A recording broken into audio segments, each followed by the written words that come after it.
Today we discuss memory organization in 8051।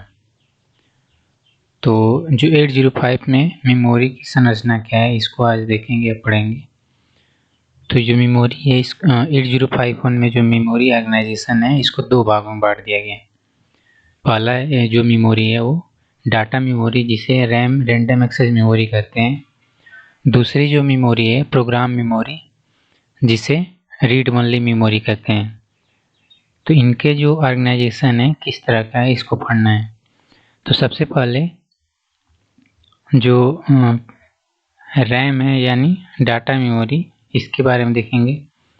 तो internal RAM organization, this internal RAM is found on chip in 8051। जो internal RAM होता है वो 8051 microcontroller के on chip मतलब वो चिप में पाया जाता है। So it is the fastest RAM available. जो इंटरनल रैम में ऑन चिप रैम होता है इंटरनल रैम में वो फास्ट होता है। And it is also the most flexible term of reading writing and modify it's content. जो इसमें इसके कंटेंट में जो रीडिंग राइटिंग या मॉडिफिकेशन होता है वो फ्लेक्सिबल होता है, यानी इसको आसानी से रीडिंग राइटिंग और मॉडिफाई किया सकता है इंटरनल रैम के डाटा या कंटेंट्स को। Internal RAM is volatile, so when the 8051 is reset the memory is cleared. चूँकि जो रैम होता है वो वोलेटाइल मेमोरी होती है, इसलिए जो 8051 है जब इसकी मेमोरी को रीसेट किया जाता है तो यह क्लियर हो जाती है। द 128 बाइट्स यानी 128 यानी 128 bytes of internal RAM is organize as below. जो 8051 में इंटरनल रैम की जो क्षमता होती है वो 128 बाइट्स की होती है। तो इसको कितने भागों में बांटा गया है इसको यहाँ पे पढ़ेंगे। इसको 3 भागों में बांट दिया गया है। 4 रजिस्टर बैंक, 4 रजिस्टर बैंक में, बिट एड्रेसेबल एरिया में और स्क्रैच पैड मेमोरी में। जो इंटरनल रैम होता है 8051 में उसको 3 भागों में बांट दिया गया। एक रजिस्टर बैंक्स में जिसमें 4 रजिस्टर बैंक्स होते हैं, दूसरा है बिट एड्रेसेबल एरिया में बांट दिया गया और स्क्रैच पैड मेमोरी में। जो पहला वाला है 4 बैंक रजिस्टर, इसमें बैंक 0, बैंक 1, बैंक 2 तथा बैंक 3 ईच ऑफ 8 बिट्स, अर्थात जो 128 बाइट्स में 32 बाइट में 4 बैंक रजिस्टर होते हैं। जो प्रत्येक बैंक रजिस्टर है वो 8 बिट के होते हैं।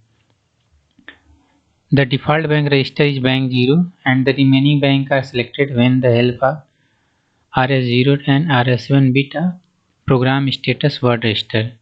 जितने भी बैंक रजिस्टर होते हैं वो प्रोग्राम स्टेटस वर्ड रजिस्टर में 2 बिट जो होते हैं RS0 बिट तथा RS1 बिट, इनके मान को निर्धारित करके इस बैंक को सिलेक्ट किया जाता है। और 128 बाइट जो इंटरनल रैम होता है उसमें 16 बाइट बिट एड्रेसेबल एरिया होती है। और नेक्स्ट है जो 80 बाइट्स का जनरल पर्पज एरिया होता है जिसे स्क्रैच पैड एरिया मेमोरी भी कहते हैं। So in diagram below this area is, अभी इसको दिखा देते हैं। This area is also utilize by the microcontroller as to storage area for the operating stack. Operating stack को एक स्टोरेज एरिया के रूप में यूज करने के लिए माइक्रो कंट्रोलर इस स्क्रैच पैड मेमोरी का यूज करता है।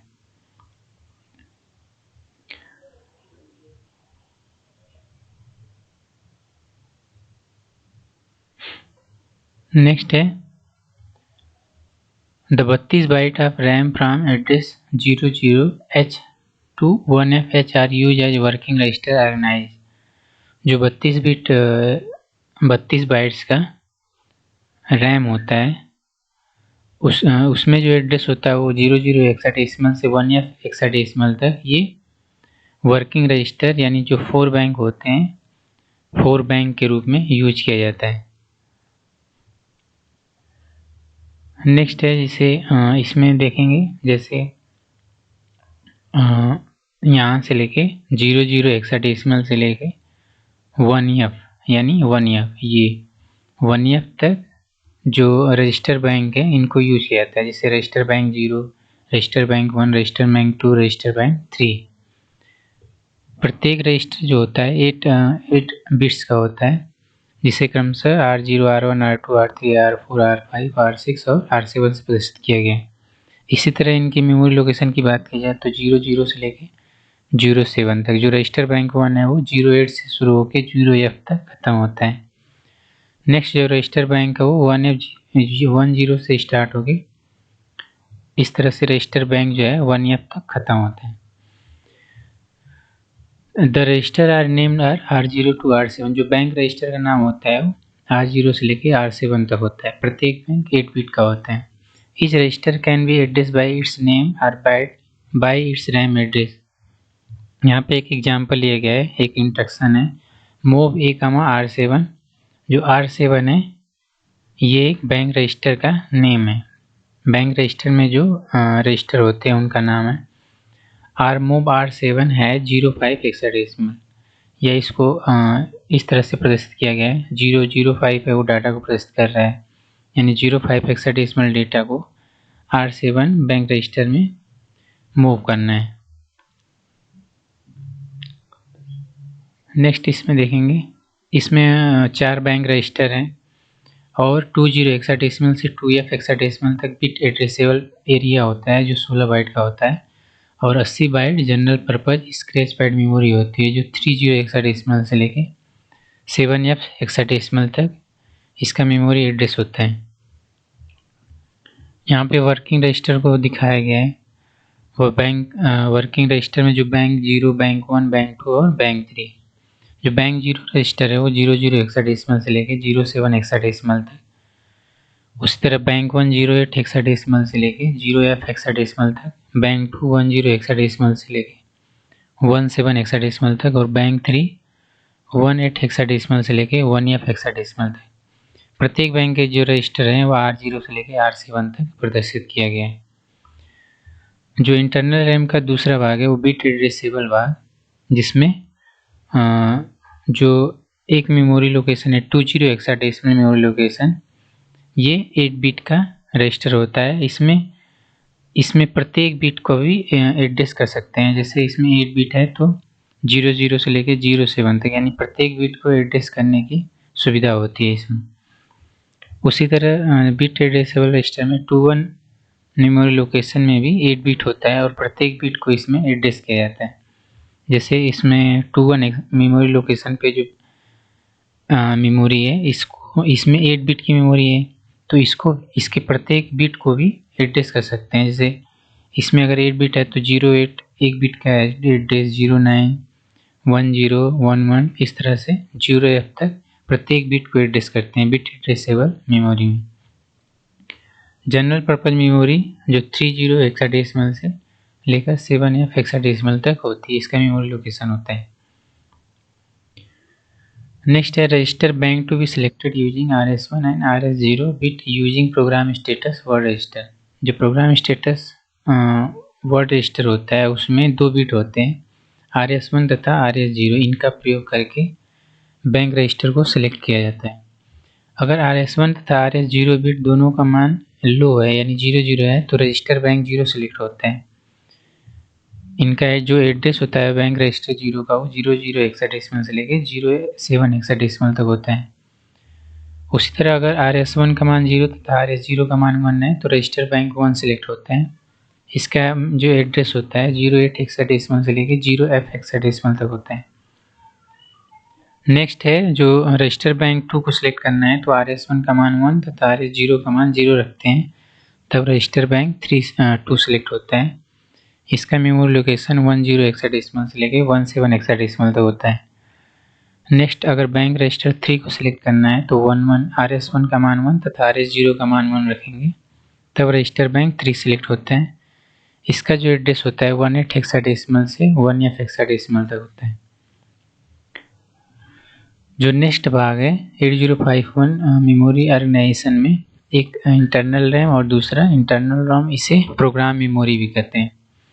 तो internal ROM occupy the code address space from 000 hexadecimal to 0FFF hexadecimal. जो इंटरनल रोम होता है रीड ओनली मेमोरी या प्रोग्राम मेमोरी 8051 में वो 4 किलोबाइट्स की होती है। इसको हम एक्सटेंड भी कर सकते हैं, बढ़ा भी सकते हैं। Program address higher than 0FFF will be automatically fetch code bytes from external program memory. जो प्रोग्राम एड्रेस जो 0FFF हेक्साडेसिमल से जो अधिक का मेमोरी लोकेशन होता है जब यूज करते हैं, जब एक्सटर्नल रोम का यूज करना होता है, तब 0FFFH हेक्सा जो मेमोरी लोकेशन है, इससे अधिक मेमोरी लोकेशन जब यूज करेंगे, जब एक्सटर्नल रोम की आवश्यकता होती है, तभी अधिक मेमोरी लोकेशन का यूज करते हैं। Code bytes can also be fetched exclusively from an external memory by connecting an external access pin to ground। जब एक्सटर्नल मेमोरी का यूज करना होता है, उस समय जो एक्सटर्नल एक्सेस पिन होती है उसको ग्राउंड करके एक्सटर्नल रैम को एक्सेस कर सकते हैं। इस कोड बाइट से जो मेमोरी लोकेशन होता है, इसके माध्यम से एक्सटर्नल रैम को भी एक्सेस कर सकते हैं। External program memory interfacing with 8051 यहाँ पे कट गया है। यहाँ पे देखेंगे external program memory interfacing with 8051। जो एक्सटर्नल प्रोग्राम मेमोरी होती है वो 8051 से कैसे उसकी इंटरफेसिंग होती है। एक एक्सटर्नल प्रोग्राम मेमोरी दिखाया गया है, 8051 से इसके इंटरफेसिंग को प्रदर्शित किया गया है। ये P0 पोर्ट 0 को प्रदर्शित कर रहा है। ये इनेबल पिन है, ये एड्रेस लैच पिन है, ये पोर्ट P2 है। ये नेक्स्ट जो ये pins is active low input pin, so ये pin is 0 or connected to ground. जो ये पिन है ये एक्टिव लो पिन है, अर्थात जो अगर ये वाली जो ये पिन है यानी एक्सटर्नल एक्सेस पिन, जो एक्सटर्नल एक्सेस पिन है, अगर इसका मान 0 कर दिया जाए, चूँकि ये पिन एक्टिव लो है, अगर इसका मान 0 होगा तो यह जो सिग्नल है वो हाई हो जाएगा। Connected to ground the code bytes will be fetch from external program memory. जब एक्सटर्नल प्रोग्राम मेमोरी के कोड को फैच करना होता है, तब जो ये पिन है, जो ये एक्टिव लो पिन, इसको ग्राउंड कर दिया जाता है। Address latch enables indicate the address latch is enabled. जो एड्रेस लैच इनेबल है यह इंडिकेट करता है कि जो एड्रेस है वो लैच हो चुका है, यानी ट्रांसपेरेंट हो चुका है, यानी जो मल्टीप्लेक्स होता है वो एड्रेस के रूप में प्रदर्शित होने लगता है। जो मल्टीप्लेक्स एड्रेस बस होता है वो उसे ओनली एड्रेस बस की बात ही यूज करना होता है उसे। नेक्स्ट है external data memory interfacing with 8051। External अभी इससे पहले देखे हैं जो प्रोग्राम मेमोरी है उसको कैसे 8051 से इंटरफेस कराते हैं। अगर एक्सटर्नल डाटा मेमोरी यानी रैम को 8051 से इंटरफेस करना है तो कैसे करते हैं। जो इनेबल पिन है is active low input pin, so if enable pin is 1 the code bytes will be fetch from external data memory. अगर एक्सटर्नल एक्सेस पिन को, ये जो पिन है यानी एक्सटर्नल एक्सेस पिन, इसका मान जब 1 करते हैं तो ये एक्सटर्नल डाटा मेमोरी से डाटा को फैच करता है। Address latch enables pin indicate the address latch is enable.